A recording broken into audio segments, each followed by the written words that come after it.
ഇന്ന് ഞാനൊരു പെയിൻറ്റിംഗ് ആണ് ചെയ്യുന്നത്. ഇത് എൻ്റെ അനിയന് വേണ്ടിയിട്ട് അവൻ്റെ കോളേജിൽ ഓണം സെലിബ്രേഷന് വേണ്ടിയിട്ട് ചെയ്യുന്നതാണ്. ഇതിൽ ഞാനിപ്പോൾ ഒരു 1 സൈഡ് ആയിട്ടാണ് പെയിൻറ്റ് ചെയ്യാനായിട്ട് ഉദ്ദേശിക്കുന്നത്. ഞാനിതിൽ പിൻട്രസ്റ്റിൽ കുറേ നോക്കിയിട്ട് കുറച്ച് പിക്ചേഴ്സ് ഞാൻ അയച്ചു കൊടുത്തിരുന്നു. അപ്പോൾ അവനതിൽ ഒരു എണ്ണം സെലക്ട് ചെയ്തിട്ട് എനിക്ക് അയച്ചതാണ്. അപ്പോൾ ഇതിൽ ഞാൻ ബാക്കിൽ പെയിൻറ്റ് പരക്കാതിരിക്കാൻ വേണ്ടിയിട്ട് നമ്മൾ ബാക്കിലൊരു പേപ്പർ വെച്ചിട്ടുണ്ട്. എന്നിട്ട് അതിൻ്റെ മുകളിൽ ഫ്രീ ഹാൻഡായിട്ട് തന്നെ പെൻസിൽ വെച്ചാണ് വരച്ചെടുത്തത്. നിങ്ങൾക്കത് ബുദ്ധിമുട്ടാണെങ്കിൽ നമുക്കൊരു ട്രേസിംഗ് പേപ്പർ വെച്ചിട്ടും വരച്ചെടുക്കാൻ പറ്റും. നമുക്ക് ഇഷ്ടമുള്ള പിക്ചർ കഫേയിൽ പോയിട്ട് പ്രിൻ്റ് എടുത്തിട്ട് ആ പ്രിൻ്റ് നമുക്ക് മുകളിൽ വെച്ചിട്ട് ട്രേസ് എടുത്തായാലും വരയ്ക്കാം. അപ്പോൾ ഇതുപോലെ ഒരുപാട് പിക്ചേഴ്സ് നമുക്ക് പിൻട്രസ്റ്റിൽ കിട്ടും.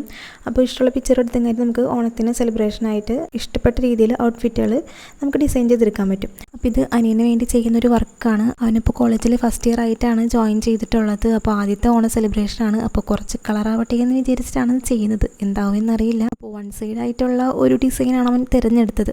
എനിക്കാണെങ്കിൽ കുറച്ച് കൂടുതൽ പൂവും കായും ഇലയൊക്കെ വരയ്ക്കാനാണ് കൂടുതൽ താല്പര്യം. അപ്പോൾ അവനത് 1 സൈഡായിട്ട് മതിയെന്ന് പറഞ്ഞപ്പോൾ ആ ഒരു രീതിയിലാണ് ചെയ്യുന്നത്. ഈ ഒരു പിക്ചറാണ് അവന് സെലക്ട് ചെയ്തത്. പിൻട്രസ്റ്റിലുണ്ട് ഈ ഒരു പിക്ചർ.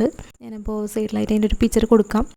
ഇത് ഇഷ്ടമായിരുന്നുണ്ടെങ്കിൽ ആ ഒരു പിക്ചർ നിങ്ങൾക്ക് പ്രിൻ്റ് ചെയ്തെടുത്തിട്ട് കഫേയിൽ പോയിട്ട് നമുക്കതുപോലെ തന്നെ ട്രേസിംഗ് പേപ്പർ വെച്ച് ട്രേസ് ചെയ്തിട്ട് വരയ്ക്കാം. അതല്ലെങ്കിൽ ഫ്രീ ഹാൻഡായിട്ടും വരയ്ക്കാൻ പറ്റും.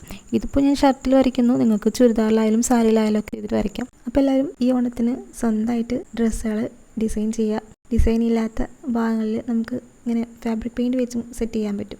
ഇപ്പോൾ ചില ഡ്രസ്സിലൊന്നും ഡിസൈനും ഷെൽ വർക്കും കാര്യങ്ങളൊന്നും ഉണ്ടാവില്ല. അപ്പോൾ നമുക്ക് സ്വന്തമായിട്ട് ഇതൊക്കെ ചെയ്യാൻ പറ്റും. അപ്പോൾ ഈ ഓണത്തിന് എൻ്റെ അനിയനുള്ള ഔട്ട്ഫിറ്റ് റെഡി ആയി കഴിഞ്ഞു. ഇനി എങ്ങനെയാണ് നിങ്ങൾ ചെയ്യുന്നില്ല ഇതുപോലെ? അപ്പോൾ ഇന്നത്തെ വർക്ക് ഇവിടെ കംപ്ലീറ്റ് ആയിരിക്കുകയാണ്. ഇതുപോലുള്ള വീഡിയോസാണ് നിങ്ങൾക്ക് ഇഷ്ടമെങ്കിൽ താഴെ കമൻറ്റ് ചെയ്യുക. ഇഷ്ടപ്പെട്ടാൽ സബ്സ്ക്രൈബ് ചെയ്യാനും മറക്കരുത്.